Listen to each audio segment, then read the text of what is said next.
Primera de Samuel, capítulo 1. Este libro de Samuel, en la versión Septuaginta, se le llama el primer libro de Reyes. La segunda de Samuel le llaman el segundo libro de Reyes.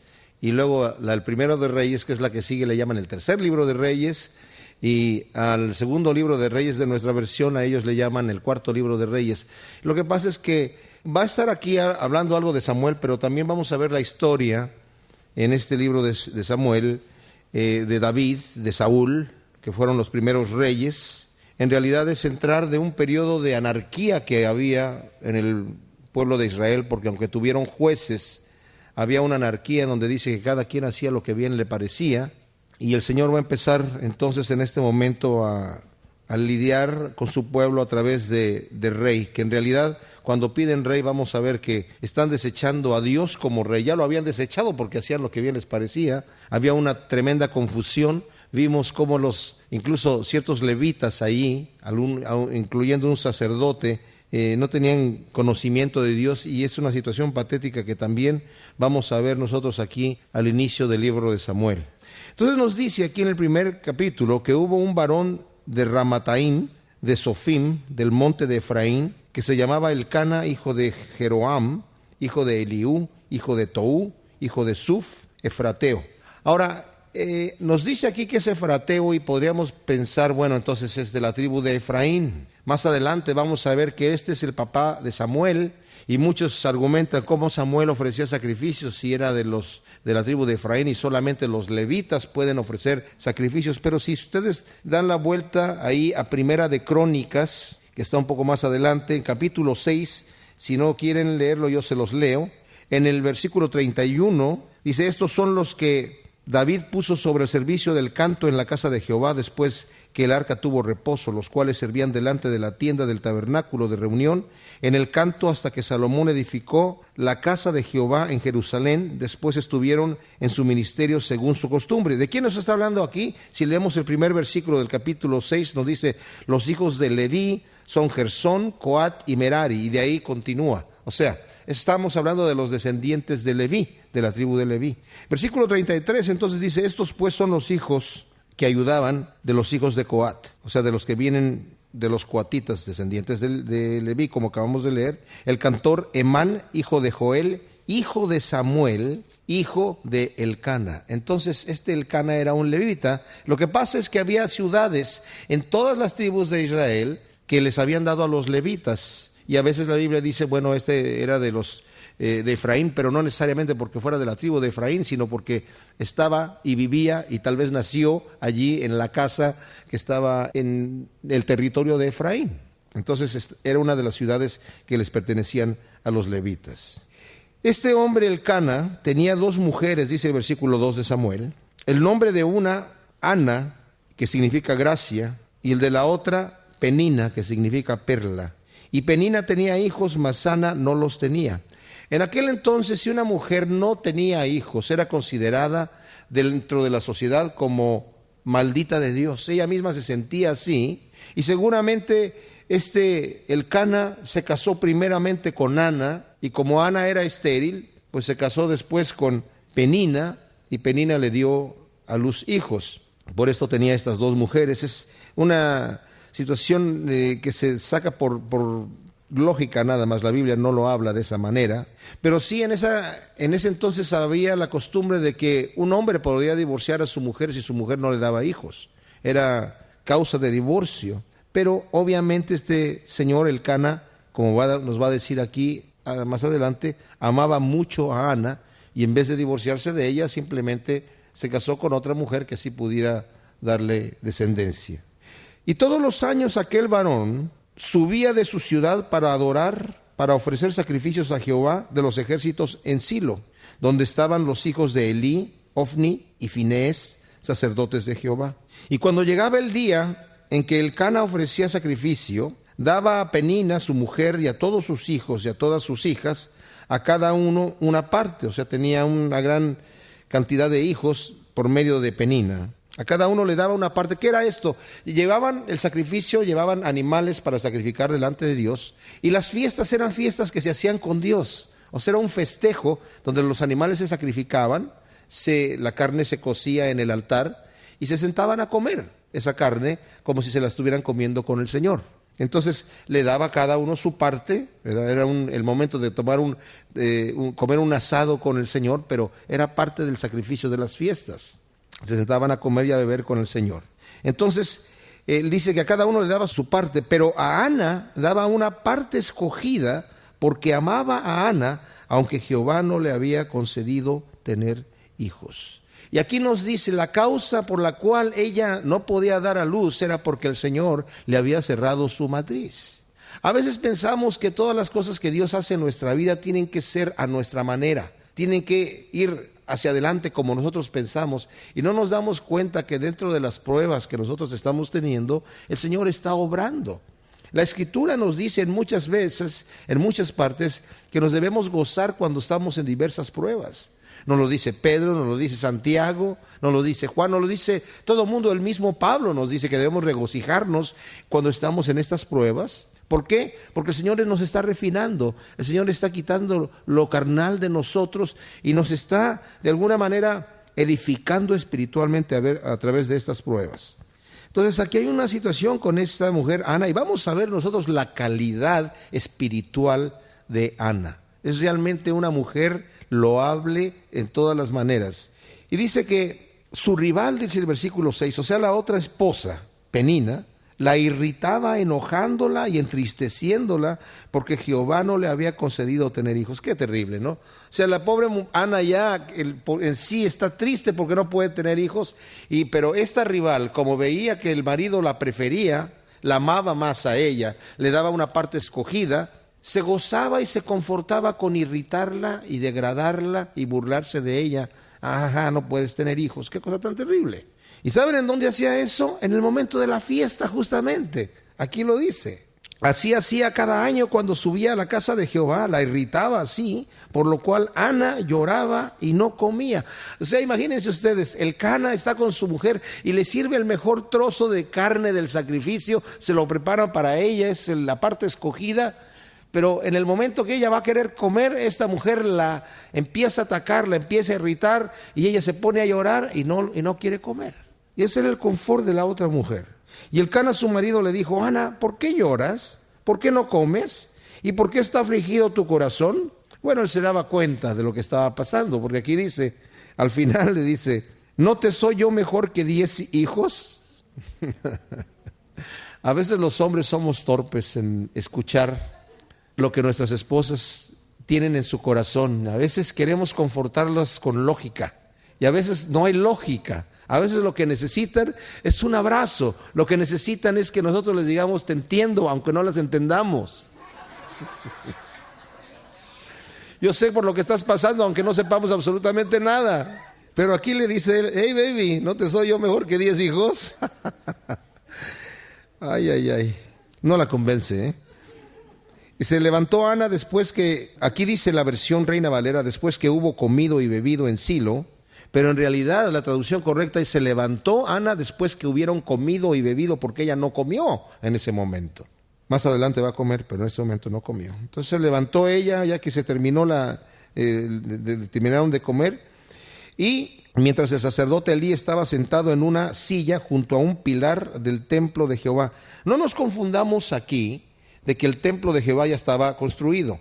Aquí había una construcción más sólida, pero siempre estuvo habitando en el lugar santísimo el arca donde estaba en el tabernáculo. Pero en Silo habían construido ya algún tipo de edificio en donde estaba contenido allí el tabernáculo del Señor. Y entonces este sumo sacerdote, Elí, estaba sentado junto a uno de los pilares de esta construcción en su silla. Y ella con amargura de alma oró a Jehová y lloró abundantemente e hizo voto. Ahora, ¿saben? A veces el Señor nos lleva a situaciones tan trágicas en nuestra vida en donde realmente oramos a Dios de corazón. Porque a veces, gracias Señor, te damos por tus alimentos en nombre de Cristo Jesús, amén. Nuestra oración puede ser así muy rapidita, pero aquí hay algo en donde el Señor está llevando a Ana en una situación en donde está derramando, está llorando abundantemente y está realmente pidiéndole a Dios algo que para ella es importante. Y a veces el Señor nos lleva a esos lugares porque quiere tener realmente una una relación con nosotros íntima. Tenemos un Dios todopoderoso, todo lo puede hacer, y debemos de confortarnos con que Él haga su voluntad en nuestra vida, y a través de las pruebas acercarnos a Él como se acerca aquí Ana. Hizo voto diciendo: Jehová de los ejércitos, es la primera vez que aparece el nombre de Jehová de los ejércitos aquí en la Biblia, si te dignares a mirar la aflicción de tu sierva y te acordares de mí, y no te olvidares de tu sierva, sino que dieres a tu sierva un hijo varón, yo lo dedicaré a Jehová todos los días de su vida, y no pasará navaja sobre su cabeza. ¿Saben? Esta mujer, Ana, es contemporánea a Sansón. La madre de Sansón tal vez tendría unos 30 años más que ella. Sansón en este momento estaba gobernando. Sansón estaba haciendo proezas, y seguramente ella escuchó cómo fue que Sansón, el Señor le dijo a su madre, que también era estéril, que no pasara navaja sobre la cabeza de Sansón. Entonces ella está haciendo un voto: Señor, yo te dedico, si me das un bebé varón, yo te lo voy a dedicar a ti, y no va a ser nazareo para ti todo el tiempo, no va a pasar navaja sobre su cabeza, y te lo dedico a ti, si tú me escuchas. Y mientras ella oraba largamente delante de Jehová, Elí estaba observando la boca de ella. Pero Ana hablaba en su corazón, y solamente se movían sus labios, y su voz no se oía. Y Elí la tuvo por ebria. Nos acaba de decir Kenny, ¿no?, que la oración íntima, la oración, el secreto de la oración es la oración en secreto, ¿verdad? Es una oración que la hacemos íntimamente delante del Señor, no para que nos escuche la gente, sino para que nos escuche el Señor. Muchas veces nuestras oraciones las hacemos para que las escuche la gente. Señor, tú sabes que, como dice la palabra en Romanos capítulo 8, versículo, ya Señor, ya sabe eso, ¿para qué le estamos diciendo nosotros lo que dice Romanos, verdad?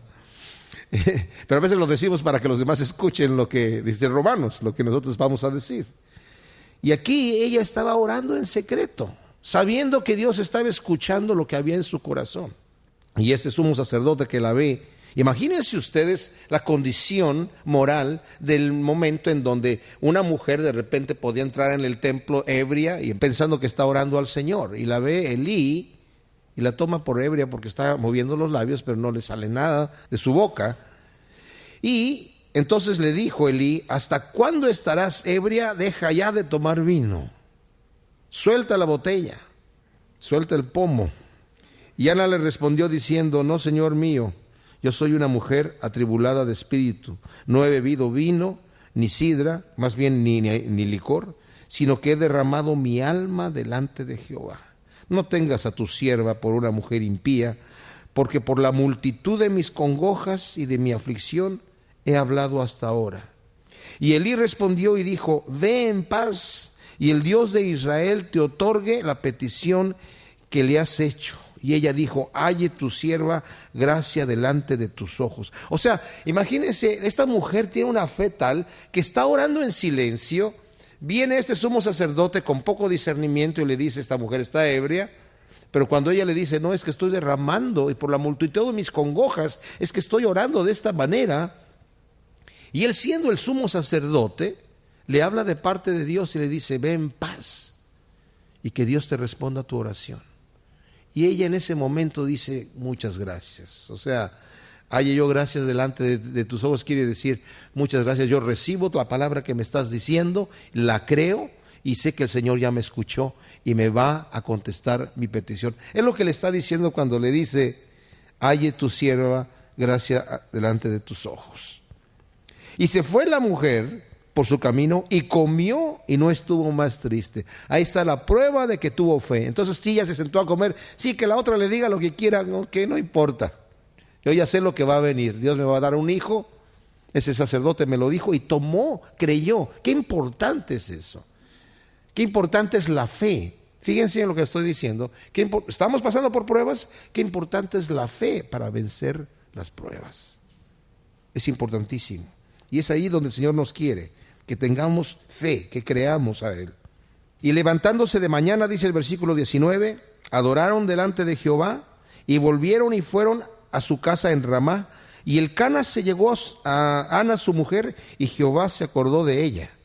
Aconteció que al cumplirse el tiempo, después de haber concebido, Ana dio a luz un hijo y le puso por nombre Samuel, que significa pedido a Dios, diciendo: por cuanto lo pedí a Jehová.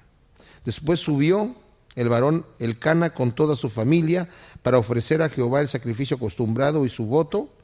Pero Ana no subió, sino dijo a su marido: yo no subiré hasta que el niño sea destetado, para que lo lleve y sea presentado delante de Jehová y se quede allá para siempre. Otro detalle admirable de Ana. Imagínense, su único hijo varón. Ella prometió al Señor: Señor, si tú me das un hijo varón, yo te lo voy a consagrar a ti. O sea, te lo voy a entregar para tu servicio. Y no dice: ay, Señor, pero mejor el que sigue, ¿no? O tal vez dije apresuradamente: ay, Señor, ¿cómo? Ahora es mi hijito, ¿cómo lo voy a entregar? Y ella le dice a su esposo: todavía no voy a ir al templo, al sacrificio anual, hasta que mi hijo sea destetado, y entonces lo voy a llevar y lo voy a dejar allí. ¡Wow! O sea, es una mujer que promete y que cumple lo que promete delante de Dios. Se quede ahí para siempre. Y Elcana, su marido, le respondió: haz lo que bien te parezca, quédate hasta que lo destetes, solamente cumpla Jehová su palabra. Y se quedó la mujer y crió a su hijo hasta que lo destetó. Después que lo hubo destetado, lo llevó consigo con 3 becerros, un efa de harina y una vasija de vino, y lo trajo a la casa de Jehová en Silo, y el niño era pequeño. No sabemos exactamente la edad, pero podemos calcular unos 7 o 10 años, porque era más o menos la edad en que eran destetados los niños en aquel entonces. Y matando el becerro, o sea, el sacrificio, trajeron el niño a Elí, al sumo sacerdote. Y ella dijo: oh, Señor mío, vive tu alma, Señor mío, yo soy aquella mujer que estuvo aquí junto a ti orando a Jehová. Por este niño oraba, y Jehová me dio lo que pedí. Yo pues lo dedico también a Jehová, todos los días que viva será de Jehová. Y adoró ahí a Jehová. Ahora, algunas versiones, como la Biblia textual, dice que el que adoró ahí a Jehová fue el niño. Ella también adora al Señor, porque va hacer un cántico, y este cántico de Ana es muy parecido, solamente se iguala a la Magnificat de María en Lucas capítulo 1. Si quieren, vamos a darle la vuelta ahí para leer el Magnificat de María, cuando recibe el mensaje del ángel y sabe que visita a su prima Elizabeth. Y nos dice aquí en el capítulo 1, versículo 46, entonces María dijo: engrandece mi alma al Señor, y mi espíritu se regocija en Dios mi Salvador, porque ha mirado la bajeza de su sierva, pues he aquí desde ahora me dirán bienaventurada todas las generaciones, porque me ha hecho grandes cosas el poderoso, santo es su nombre, y su misericordia es de generación en generación a los que le temen. Hizo proezas con su brazo, esparció a los soberbios en el pensamiento de sus corazones. Quitó de los tronos a los poderosos y exaltó a los humildes. A los hambrientos colmó de bienes y a los ricos envió vacíos. Socorrió a Israel su siervo, acordándose de la misericordia, de la cual habló a nuestros padres, para con Abraham su descendencia para siempre. Qué tremendo, ¿no? O sea, aquí hay una profecía que está diciendo María también acerca del Mesías. Y lo que dice Ana, fíjense lo que dice en el capítulo 2. Y Ana oró y dijo: mi corazón se regocija en Jehová, mi poder se exalta en Jehová, mi boca se ensanchó sobre mis enemigos, por cuanto me alegré en tu salvación. Y aquí está hablando cosas de profecía para que ella sepa de la salvación del Señor. Está hablando de Jesucristo, está hablando de la profecía de la venida del Mesías también. No hay santo como Jehová, porque no hay ninguno fuera de ti, no hay refugio como el Dios nuestro. No multipliquéis palabras de grandeza y altanería, cesen las palabras arrogantes de vuestra boca. Y eso tal vez se lo está diciendo ahí a Penina, ¿verdad? Porque el Dios de todo saber es Jehová, y a él toca el pesar las acciones. Se da cuenta ella, ¿verdad?, que esta mujer estaba con envidia y ahora el Señor le escuchó su petición. Y qué gran cosa es cuando Dios escucha una petición así, que sabemos que Dios es el que está obrando en nuestras vidas. Es algo que no se puede pagar con absolutamente nada. Los arcos de los fuertes fueron quebrados y los débiles se ciñeron de poder. Los saciados se alquilaron por pan y los hambrientos dejaron de tener hambre. Hasta la estéril ha dado a luz 7 y la que tenía muchos hijos languidece. Aquí parece que ya también Penina ya empezaba a ser más débil. Ya tenía hijos, pero dice ahora languidece. En cambio ella, al principio, cuando dice en el versículo 1, mi poder se exalta en Jehová. Ahí es en donde está nuestra fuerza, mis amados.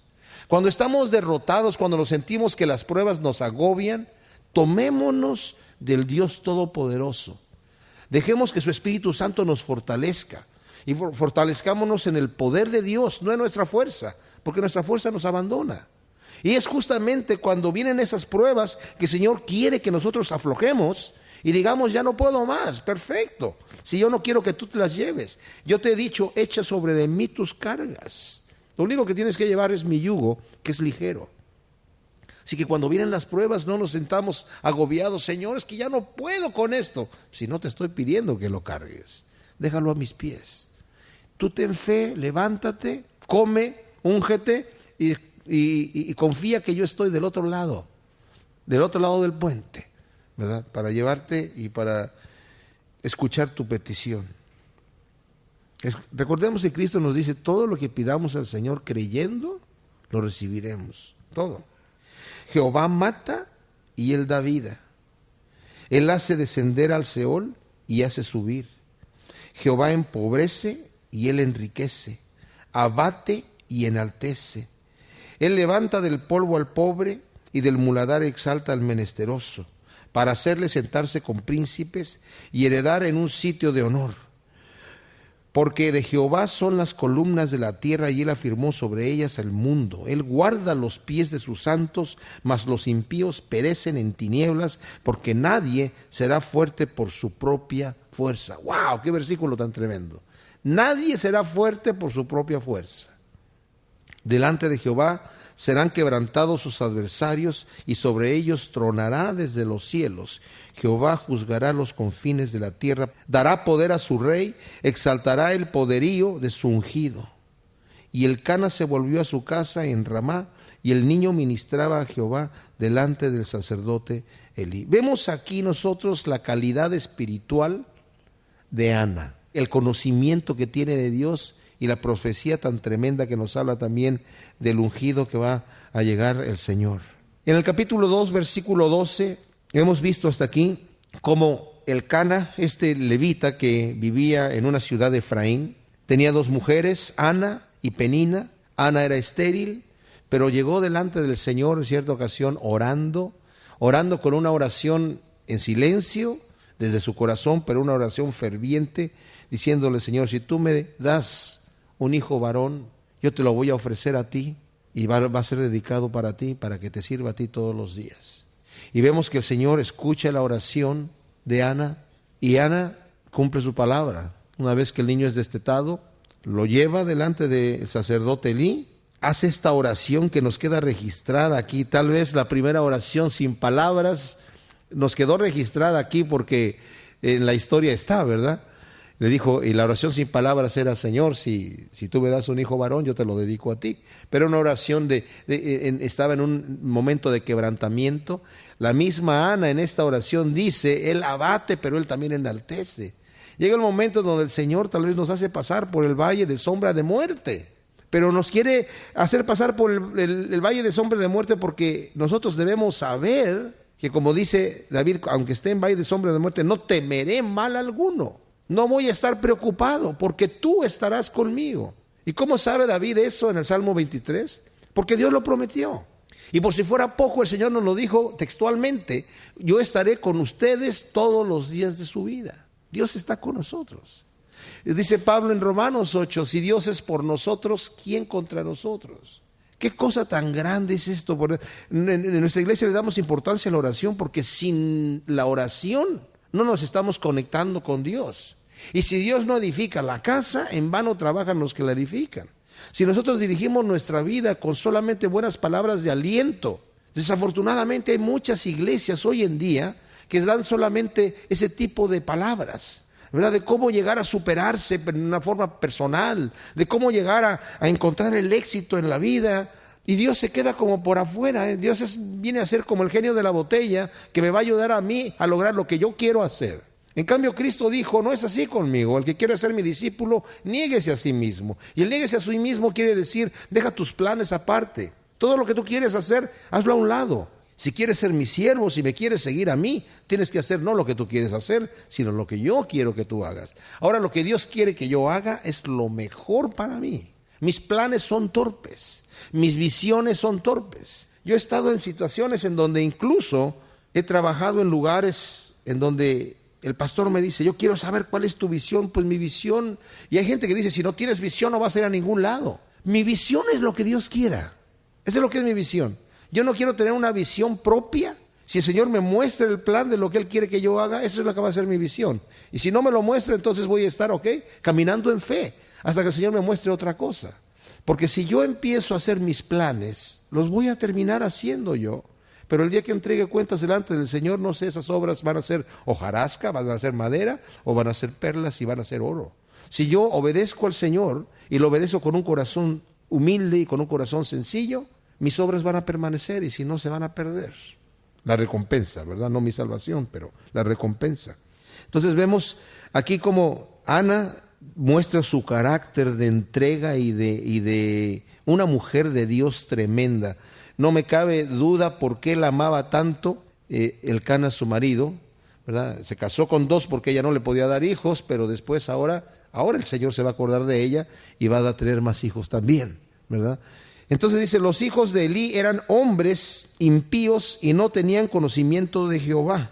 No se habla de Elí aquí porque dice que Samuel, el niño, estaba delante de Jehová, lo dejaron allí en el templo y estaba ministrando ahí, tal vez haciendo cositas pequeñas, pero de alguna manera recogiendo esto, llevándolo para acá, limpiando aquí, sacudiendo allá, barriendo esto, limpiando otro.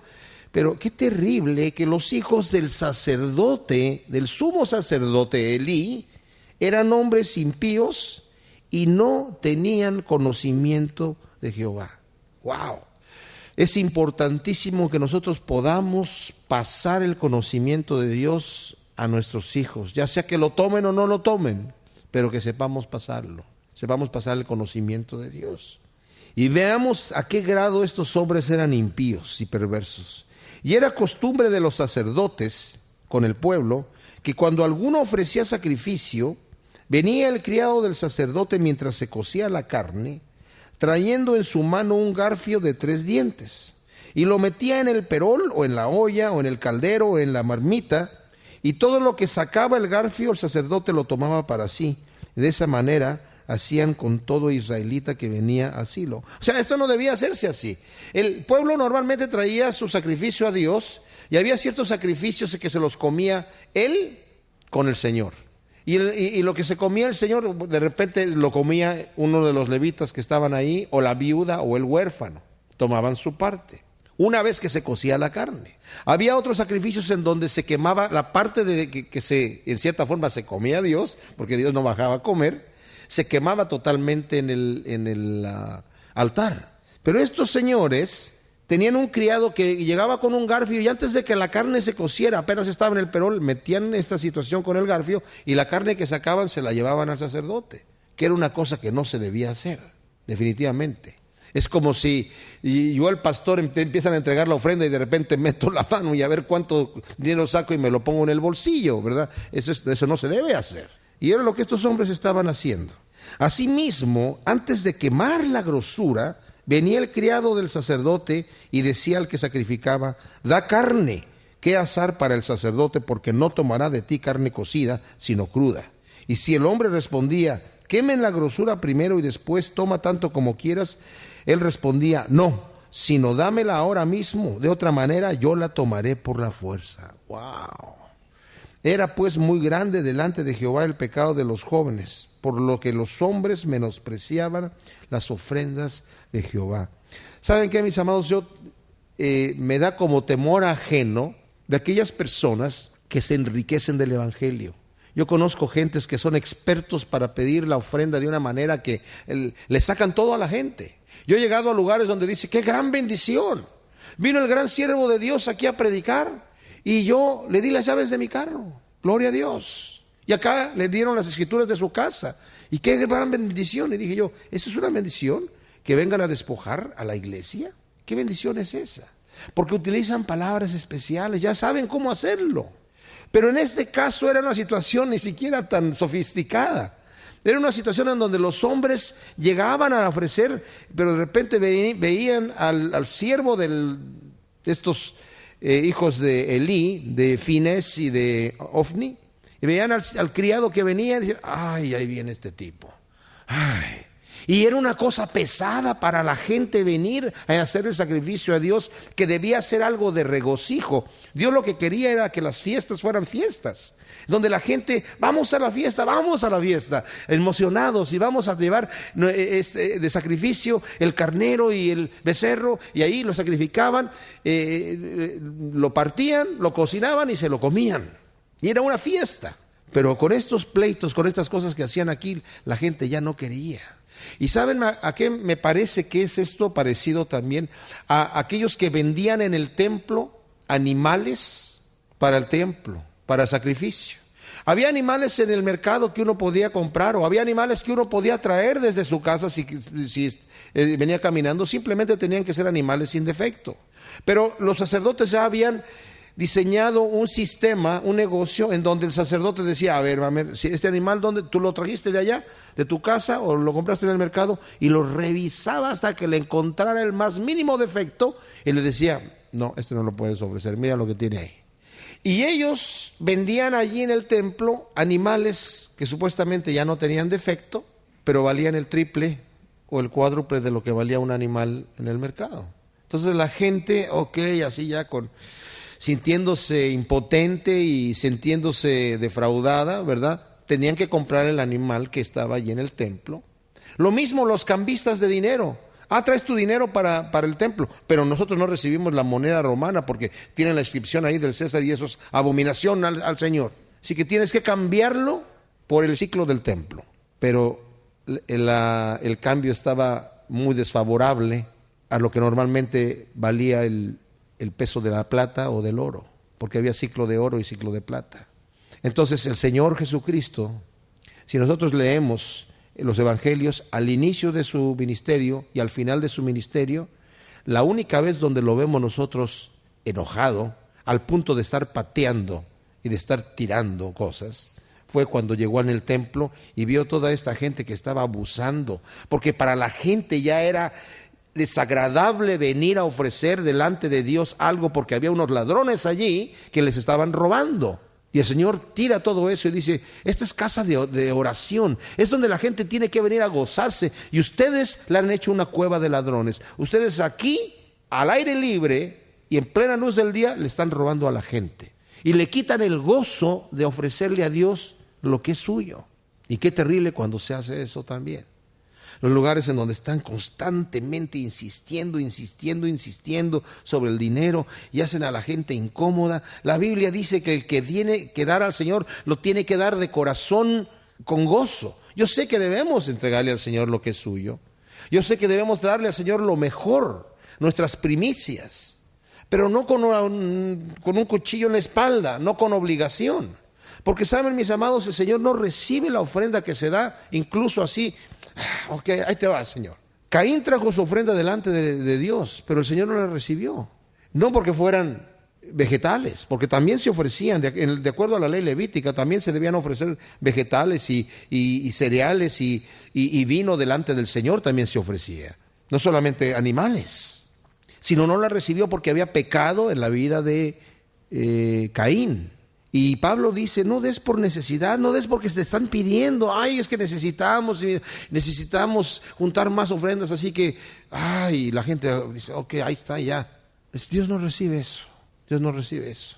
Y estos hombres estaban haciendo que la gente llegase de mala gana a traer su sacrificio delante de Dios, porque sabían que la ley decía que había que traer el sacrificio delante de Dios, que había que traer las primicias delante de Dios, y el fruto de cada año, las primicias, había que traerlas delante del Señor. Pero, y en las fiestas solemnes, dice el Señor, no te vas a presentar delante del Señor con las manos vacías, sino vas a traer siempre una ofrenda.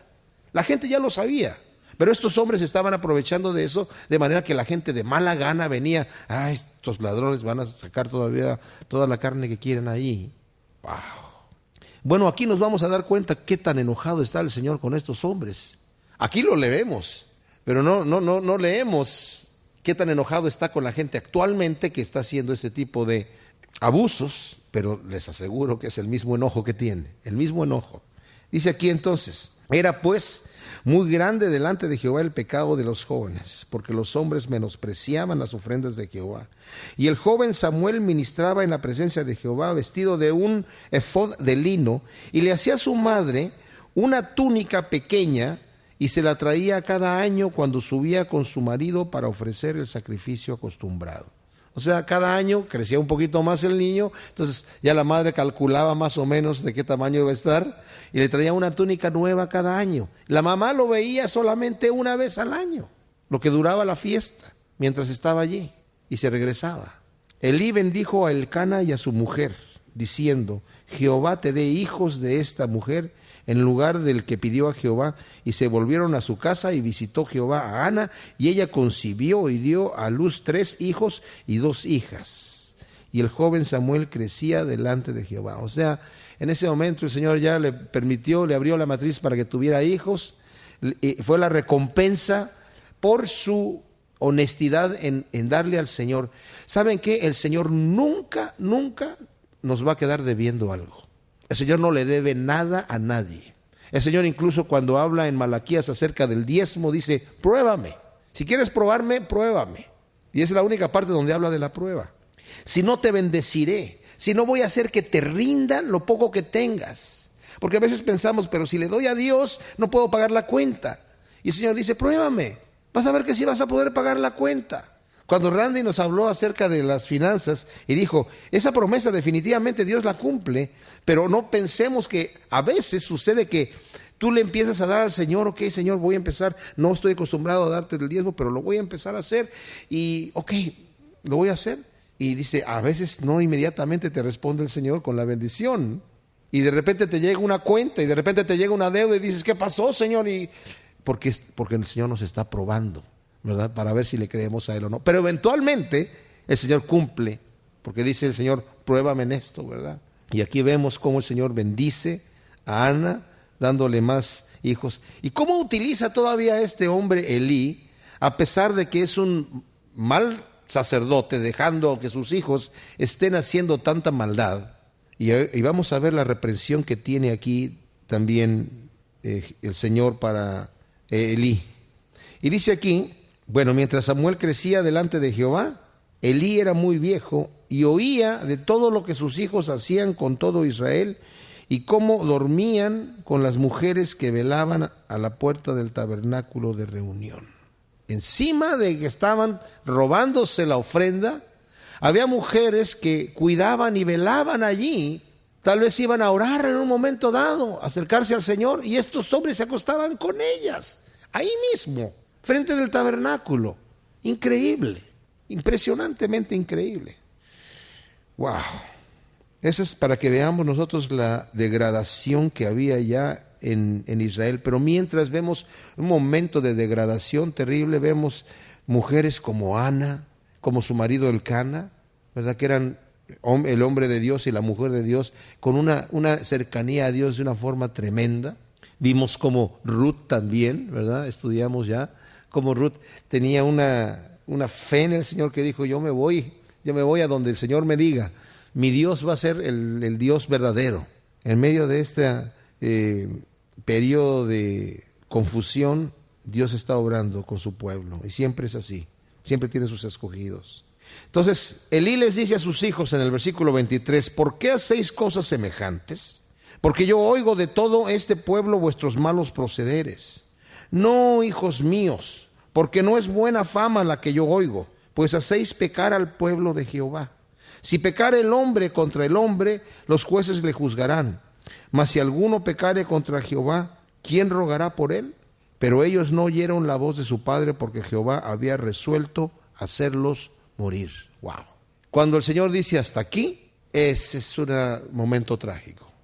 Porque cuando el Señor resuelve morir, hacerlos morir, es porque se van a ir al infierno. Qué tremendo, ¿verdad? El Dios de misericordia tiene tiempo para que el hombre se arrepienta, pero cuando el hombre no quiere escuchar, como en este caso estos jóvenes. Ahora, el Señor va a hablar aquí también del pecado de Elí.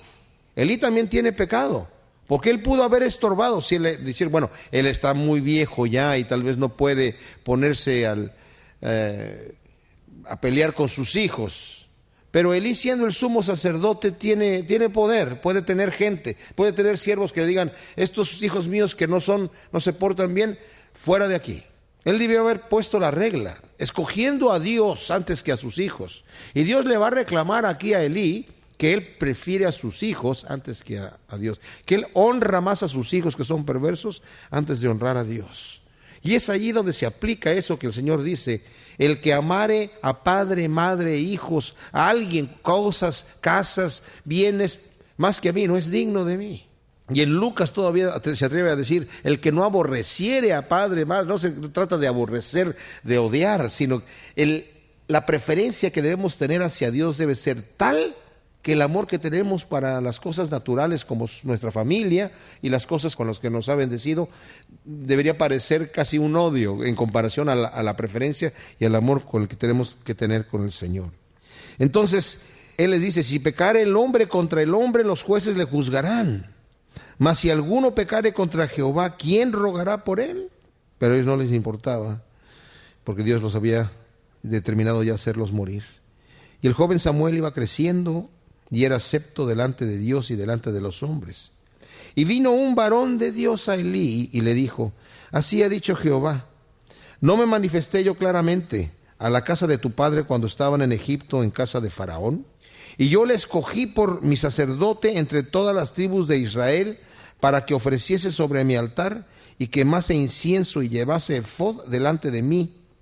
Y di a la casa de tu padre todas las ofrendas de los hijos de Israel. O sea, en el momento que el Señor escogió a Leví, dice: a tu padre Leví hice todas estas promesas y les entregué las ofrendas de Israel. O sea, igual las ofrendas se van a quedar con ustedes, con ellas. Se las entregué a ustedes. ¿Por qué habéis hollado mis sacrificios y mis ofrendas que yo mandé ofrecer en el tabernáculo? Y has honrado a tus hijos más que a mí, engordándoos de lo principal de todas las ofrendas de mi pueblo Israel. Por tanto, Jehová, el Dios de Israel, dice: yo había dicho que tu casa y la casa de tu padre andarían delante de mí perpetuamente, mas ahora ha dicho Jehová: nunca yo tal haga, porque yo honraré a los que me honran, y los que me desprecian serán tenidos en poco. ¿Saben qué? Dios hace promesas, pero déjenme decirles una cosa: Dios también puede quebrantar su promesa cuando Él quiere, porque Él es Dios y es absoluto y Él hace lo que Él quiere. Pero depende de nosotros. El Señor quebranta la promesa cuando nosotros no llevamos nuestra parte. Y aquí el Señor había escogido a esta tribu Leví para que estuviesen sirviendo en el templo, pero para que honraran a Dios. Dice: y a los que a mí me honren, yo los voy a honrar también. Les voy a hacer bien, los voy a bendecir. Pero a los que me deshonran van a ser tenidos en poco, a los que me desprecian. Y estos hombres despreciaban al Señor no solamente con las ofrendas, sino acostándose con las mujeres que venían a servir en el templo, acostándose con ellas. He aquí vienen días en que cortaré tu brazo y el brazo de la casa de tu padre, de modo que no haya anciano en tu casa. Verás tu casa humillada mientras Dios colma de bienes a Israel, y en ningún tiempo habrá anciano en tu casa. ¡Wow! El varón de los tuyos que yo no corte de mi altar será para consumir tus ojos y llenar tu alma de dolor. Y todos los nacidos en tu casa morirán en la edad viril. Esta es una promesa terrible, un castigo terrible, no solamente a Elí y a sus hijos, sino ahora va a venir a su descendencia, y todo por la culpa de Elí, porque él no estorbó a sus hijos hacer lo malo. Él no les dijo: hijos, paren, ay hijos, no hagan eso, que no está bien lo que yo escucho. Pero ahí quedó la cosa, y para el Señor eso no es suficiente. Elí pudo haber dicho, Señor, yo ya les dije, pero ellos no quieren. ¿Y qué hago yo? Soy tan viejo. No, porque él no estorbó a sus hijos. Ahora el Señor va a traer su juicio. Dice, y te será por señal esto, que acontecerá a tus dos hijos, Ofni y Finés. Ambos morirán en un día. Y yo me suscitaré un sacerdote fiel, que haga conforme a mi corazón y mi alma, y yo le edificaré casa firme y andará delante de mi ungido todos los días. Algunos dicen que esto se refiere a Jesucristo, pero también puede referirse a Samuel. Y el que hubiese quedado en tu casa vendrá a postrarse delante de él por una moneda de plata y un bocado de pan, diciéndole, te ruego que me agregues a alguno de los ministerios para que pueda comer un bocado de pan. El que quede de tu casa va a venir mendigando, déjame servir en alguna cosita aquí en el templo para poder comer algo. Qué tremendo, ¿verdad? Ay, Señor, te pedimos en este momento que tú nos enseñes a través de tu palabra, Señor, cómo serte fieles en todo. Fiel como fue Samuel, Señor, que se guardó de toda la maldad que veía, y aún en medio de esta familia que pudiera haber sido una influencia fatal para él, te servía a ti y te seguía a ti, Señor, y te miraba a ti. Ayúdanos en medio de esta generación, Señor, perversa, poder nosotros buscar tu rostro en todo momento, Señor. Te lo pedimos en el nombre de Cristo Jesús. Amén.